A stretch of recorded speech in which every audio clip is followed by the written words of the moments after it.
أعوذ بالله من الشيطان الرجيم بسم الله الرحمن الرحيم الصلاة والسلام عليك يا رسول الله الصلاة والسلام عليك يا حبيب الله وعلى آلك أصحابك يا نور الله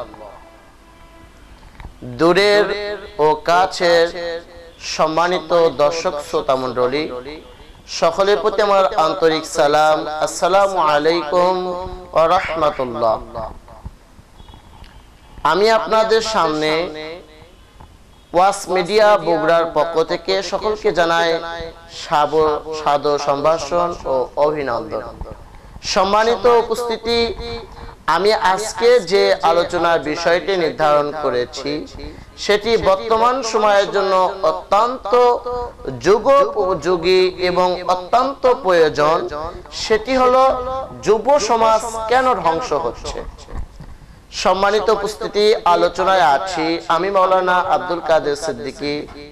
আল্লাহ তাআলা পবিত্র কোরআন শরীফের মধ্যে বলেছেন, ওমা খালাকতুল জিন্না ওয়াল ইনসা ইল্লা লিয়াবুদুন।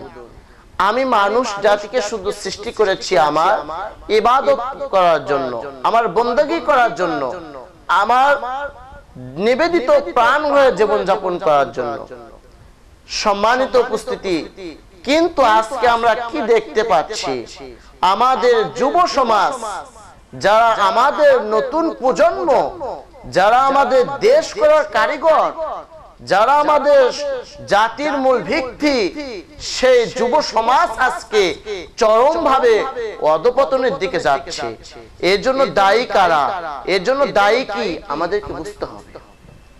সম্মানিত উপস্থিতি, এই যুব সমাজ ধ্বংসের একটি মাত্র কারণ আমি যেটি বলবো, বর্তমান ইহুদি খ্রিস্টান পাশ্চাত্য সভ্যতা। এই পাশ্চাত্য সভ্যতার কারণে একজন যুব সমাজ অনায়াসে হাতের কাছে ইন্টারনেট ব্রাউজিং এর মাধ্যমে, ইউটিউব, ফেসবুক, ইন্টারনেটের মাধ্যমে অশ্লীল পর্ণ ছবি, নীল ছবি, শুধু তাই নয়, বাংলা চটির মতো এরকম অসংখ্য আজে বাজে জিনিস তারা হাতের মধ্যে পেয়ে যাচ্ছে। আর এই জিনিসগুলো তারা দেখার মাধ্যমে, এই জিনিসগুলো তারা শোনার মাধ্যমে, এই জিনিসগুলো তারা পড়ার মাধ্যমে তারা আজকে নিজেরা বিপদগামী হয়ে যাচ্ছে। সম্মানিত উপস্থিতি, যার কারণে আমাদের উচিত কি ছিল? আমাদের উচিত ছিল, আল্লাহ তাআলা বলতেছেন, ইকরা বিসমি রাব্বিকাল্লাযী খালাক, খালাকাল ইনসানা মিন আলাক। Read the name of Allah, the himself creator. অর্থাৎ পড়ো তোমার রবের নামে, যিনি তোমাকে সৃষ্টি করেছেন। যদি আমার মধ্যে ইসলামিক জ্ঞান থাকতো, যদি আমাদের মধ্যে ইসলামিক জ্ঞান অনুশীলন থাকতো, যদি আমাদের মধ্যে ইসলামিক জ্ঞান চর্চা থাকতো, তাহলে মনে হয় আমাদের যুব সমাজ আজকে ধ্বংসের দিকে যেত না। কিন্তু আমরা যুব সমাজদেরকে ইসলামিক জ্ঞান শিক্ষা না দিয়ে, মাদ্রাসা শিক্ষা না দিয়ে, আমরা যুব সমাজদেরকে ইসলামী আকীদা শিক্ষা না দিয়ে, ইসলামী তামাদ্দুন শিক্ষা না দিয়ে, ইসলামী তাহজিব শিক্ষা না দিয়ে, ইসলামী সংস্কৃতি, ইসলামী কৃষ্টি, ইসলামী কালচার, সব কিছু থেকে আমরা যুব সমাজকে পৃথক রেখে পাশ্চাত্য সভ্যতার, ইহুদি খ্রিস্টান সভ্যতার সাথে হাতাল মিলিয়ে যত যাবতীয় পর্ন ছবি, যাবতীয় পর্নোগ্রাফি, যাবতীয় অশ্লীল বেহাপনা, অশ্লীল সিনেমা, এগুলো আমরা যুব সমাজদের হাতের কাছে দিয়েছি এবং তারা এগুলো দেখছে এবং দেখার কারণে অনায়াসে তারা বিপদগামী হচ্ছে।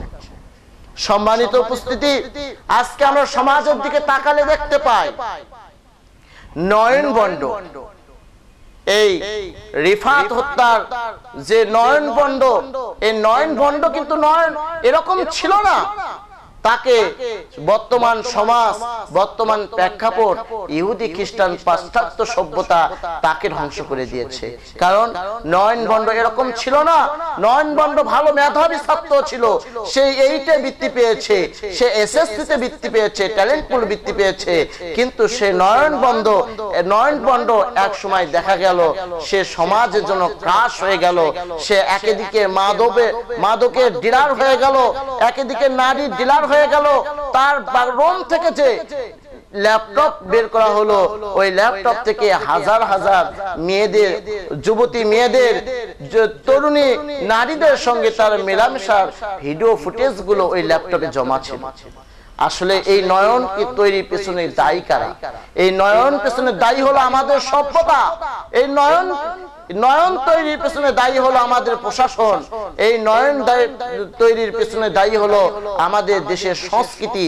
কারণ নয়নের বাড়িতে অসংখ্য প্রশাসনের মানুষ তারা যাতায়াত করত, কিন্তু নয়ন যখন রিফাতকে হত্যা করলো, রিফাতকে হত্যা করার পরে তখন তাকে ধরার পরিবর্তে ক্রস ফায়ার দেওয়া হলো।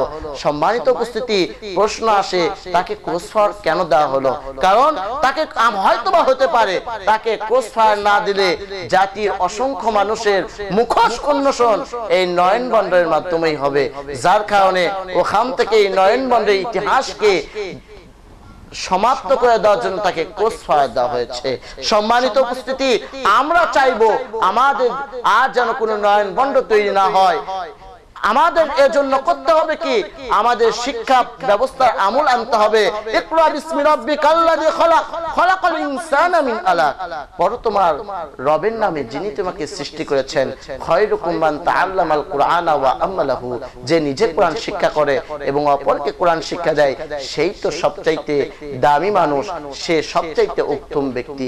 সম্মানিত উপস্থিতি, আমরা কি দেখতে পারি, জাহাঙ্গীরনগর ইউনিভার্সিটির মতো একজন বড় ইউনিভার্সিটি আমার দেশের কথাকথিত সোনার ছেলে, তারা প্রতিদিন বাসর সাজিয়ে এক একটি নারীর সঙ্গে বাসর রাত করে তারা যখন সেঞ্চুরি করলো 100টি ছাত্রীর সাথে, 100টি ছাত্রীকে জোরপূর্বক রেপ করার পরে গোটা বিশ্ববিদ্যালয়ে মিষ্টি বিতরণ করলো, তখন আমরা কোথায় ছিলাম? আমাদের বিবেক কোথায় ছিল? আমাদের জাতি কোথায় ছিল? এজন্য আমি অনুরোধ করব, আমাদের যুব সমাজ যেন আর ধ্বংস না হয়, এজন্য আমাদের উচিত হবে, পিতামাতার জন্য উচিত হবে সন্তানকে সঠিকভাবে ইসলামী জ্ঞান শিক্ষা দেওয়া, ইসলামী আদর্শ শিক্ষা দেওয়া।